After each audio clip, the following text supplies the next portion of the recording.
আমাদের জগৎটা বড়ই বৈচিত্র্যময়। এখানে প্রতিনিয়ত অদ্ভুত সব ঘটনা ঘটে চলেছে, যাদের মধ্যে বেশিরভাগগুলোরই বৈজ্ঞানিক ব্যাখ্যা দেওয়া সম্ভব নয়। কিন্তু তা বলে আমরা সেগুলোকে মিথ্যা বলে উড়িয়ে দিতে পারি না, কারণ সেই সকল ঘটনা ঘটার প্রমাণ যথেষ্টই আছে। আর এই সকল ঘটনার ব্যাখ্যা দিতে গিয়ে তৈরি হয় নতুন নতুন তত্ত্ব। এইসব তত্ত্বের ভিত্তিতেই আমরা ওই সব অবাক করে দেওয়া বিস্ময়কর রহস্যগুলোর পর্দা উন্মোচনের চেষ্টা করি।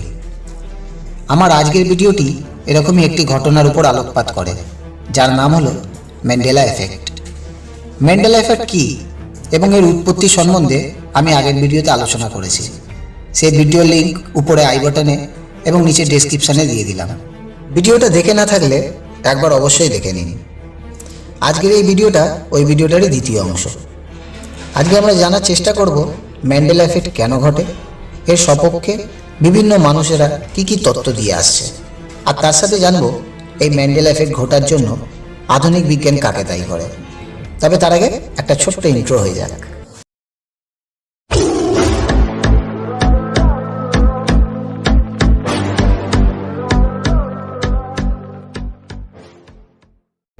ম্যান্ডেলা এফেক্টের কারণ হিসাবে বিভিন্ন সময় আলাদা আলাদা তত্ত্বের সৃষ্টি হয়েছে।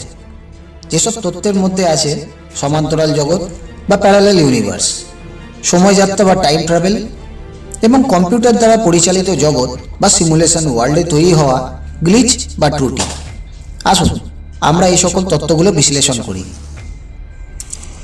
ম্যান্ডেলা এফেক্টের সপক্ষে প্রথম যে তত্ত্বটি আমাদের সামনে আসে সেটি হলো সমান্তরাল জগৎ বা প্যারালাল ইউনিভার্স।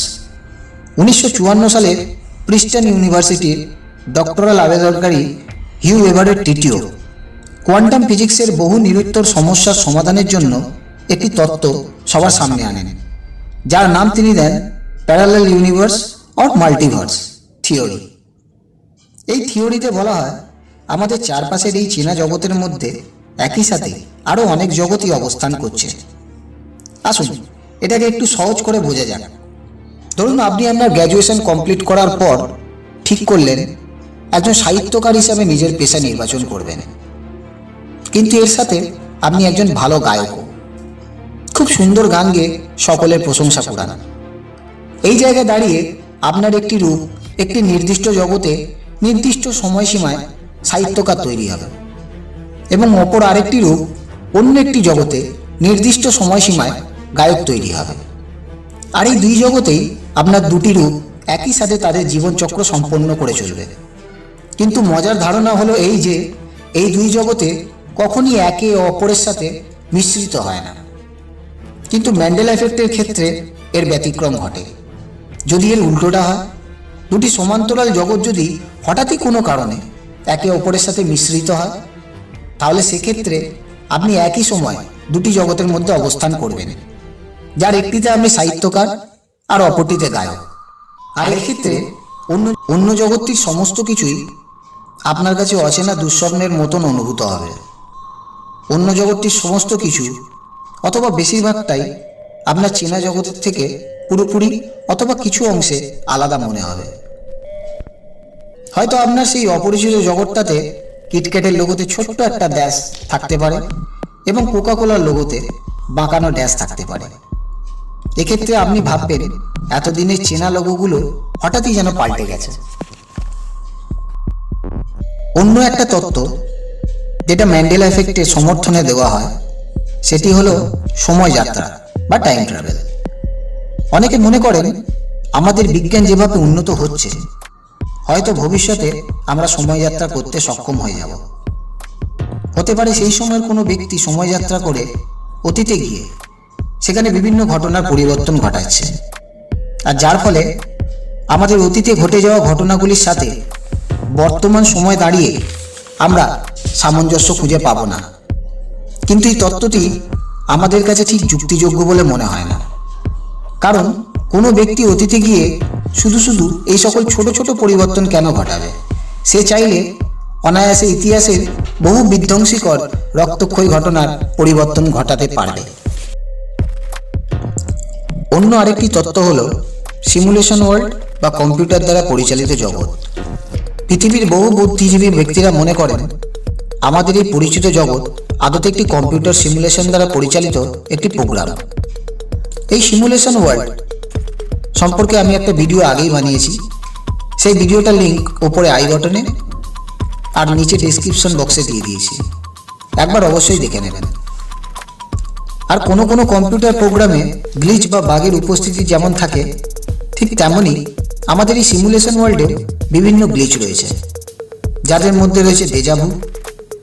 দেজাভু সম্বন্ধে যদি না জেনে থাকেন অথবা বিশদে জানতে চান, তাহলে সেই ভিডিওর লিঙ্ক উপরে আই বাটনে আর নিচে ডেসক্রিপশন বক্সে দিয়ে দিলাম। ম্যান্ডেলা এফেক্টও এরকম একটা গ্লিচ হতে পারে। এ সকল তথ্য ছাড়াও আমাদের আধুনিক বিজ্ঞান ম্যান্ডেলা এফেক্ট ঘটার জন্য আমাদের ফলস মেমোরি বা ভুয়ো স্মৃতিকে দায়ী করে। ফলস মেমোরি হলো আমাদের মস্তিষ্কে নিজের তৈরি একটি বিচিত্রকর মানসিক ক্রিয়া, যেখানে আমাদের মস্তিষ্ক স্বয়ং নিজেই কোনো বস্তু অথবা ঘটনা সম্বন্ধে নিজের সন্তুষ্টির জন্য মিথ্যা ধারণা তৈরি করে এবং সেটাকেই সঠিক তত্ত্ব হিসাবে মস্তিষ্কে সঞ্চয় করে রাখে। যেমন ধরুন, কিটক্যাটের লোগোতে ড্যাশ না থাকলেও অন্য সকল খণ্ডীকৃত শব্দের মধ্যে যেহেতু ড্যাশ থেকে থাকে, তাই আমাদের মস্তিষ্ক একটা ভুয়ো ধারণা তৈরি করে যে কিটক্যাটের লোগোতেও হয়তো ড্যাশ রয়েছে।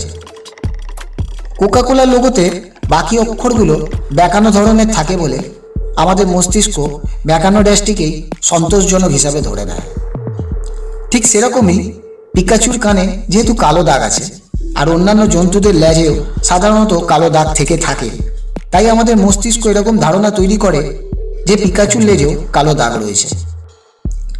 কিন্তু আমরা বাস্তবে এইসব সাধারণ ঘটনাগুলো সম্বন্ধে বিশেষ ধ্যান দিই না, তাই মস্তিষ্ক এগুলো সম্বন্ধে নিজের তৈরি করা ভুয়ো তথ্যই আমাদেরকে দেয়, আর আমরা তখনই বাস্তবের সাথে সেগুলোকে মেলাতে পারি না। আমাদের সাথে ম্যান্ডেলা এফেক্ট ঘটে।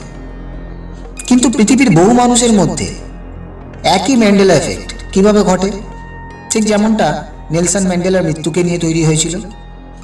অনেকে মনে করেন এ সবই ঘটে ভুল তথ্য সম্প্রচারণের মাধ্যমে, যার মধ্যে অধিকাংশেই দায়ী খবরের কাগজ, নিউজ ম্যাগাজিন ও নিউজ চ্যানেলগুলো, যারা তাদের দর্শক এবং পাঠকদের আকর্ষিত করার জন্য মাঝে মধ্যেই নানান ফেক নিউজ তৈরি করে থাকে, আর যার ফলে একই সাথে বহু মানুষের মধ্যে বিভ্রান্তি তৈরি হয়।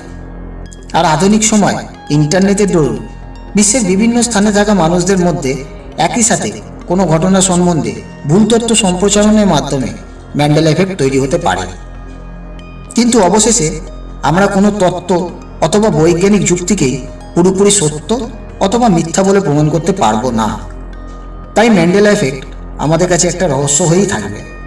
আসুন এবারে কতগুলো ভারতীয় ম্যান্ডেলা এফেক্ট সম্পর্কে জেনে নিই। সায়েন্সা বইতে অমিতাভ বচ্চনের সেই সেরা ডায়লগটা সেই সময় খুবই জনপ্রিয় হয়েছিল। এটা একবার শোনা যাক। रिश्ते में तो हम तुम्हारे नाम है शाहिशा। আপনার কি মনে হয় ডায়লগটাতে কি বলা হচ্ছে? রিশতে মে তো হাম তুমারে বাপ লাগতে হ্যায়। কিন্তু এটা ঠিক নয়। ছবির পরিচালক স্বয়ং নিজে জানিয়েছেন যে এই ডায়লগে বলা হচ্ছে রিশতে মে তো হাম তুমারে বাপ হতে হ্যায়, নাম হ্যায় শাহেনশাহ। रिश्ते में तो हम तुम्हारे बाप होते हैं, नाम है शाहिशा। কিন্তু মজার বিষয় হলো, সেই সময় যারা সিনেমা হলে গিয়ে এই চলচ্চিত্রটা দেখেছিল তাদের অধিকাংশেরই দাবি তারা বাপ লাগতে হ্যায় শুনেছিলেন এবং এতদিন তারা ডায়লগটা এভাবেই বলে এসেছেন। এমনকি স্বয়ং বিগ বিও বিভিন্ন সাক্ষাৎকারের মাধ্যমে এই ডায়লগটি বলার সময় বাপ লাগতে হ্যায় বলেছেন। অপর আরেকটি যে ম্যান্ডেলা এফেক্টের উদাহরণ আমি দেব, সেটি শুনলে অনেকেই ম্যান্ডেলা এফেক্টে বিশ্বাসী হবে। আমরা ছোটবেলায় স্কুলে যখন ভারতের মানচিত্র এঁকেছি অথবা গ্লোব চার্টে দেখেছি, একবার মনস্থির করে ভাবেন তো শ্রীলঙ্কাকে আমরা ভারতের মানচিত্রে ঠিক কোন জায়গায় দেখেছি? আমার মতো অনেকেই বলবেন যে এটা আর এমন কি কঠিন। শ্রীলঙ্কা তো ভারতের মানচিত্রের ঠিক নিচে ডান দিকে একটা ছোট দ্বীপের ন্যায় অবস্থান করছে। কিন্তু আমাদের এতদিনে বিশ্বাসের উপর ম্যান্ডেলা এফেক্ট ছুরি আঘাত করে। আমরা যদি বর্তমানে গুগল ইমেজের দিকে তাকাই তাহলে দেখব শ্রীলঙ্কা ভারতের ঠিক নিচ বরাবর অনেকটাই বাঁ দিকে সরে এসেছে। এবার একটা বোনাস ম্যান্ডেলা এফেক্ট। বলুন তো অস্ট্রেলিয়ার রাজধানীর নাম কি? 10 সেকেন্ড সময় দিচ্ছি।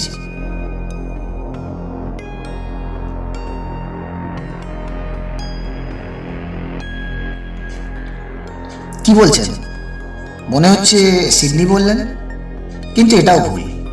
একবার গুগল সার্চ করে দেখে নিন। অস্ট্রেলিয়ার রাজধানীর নাম হলো ক্যানবেরা।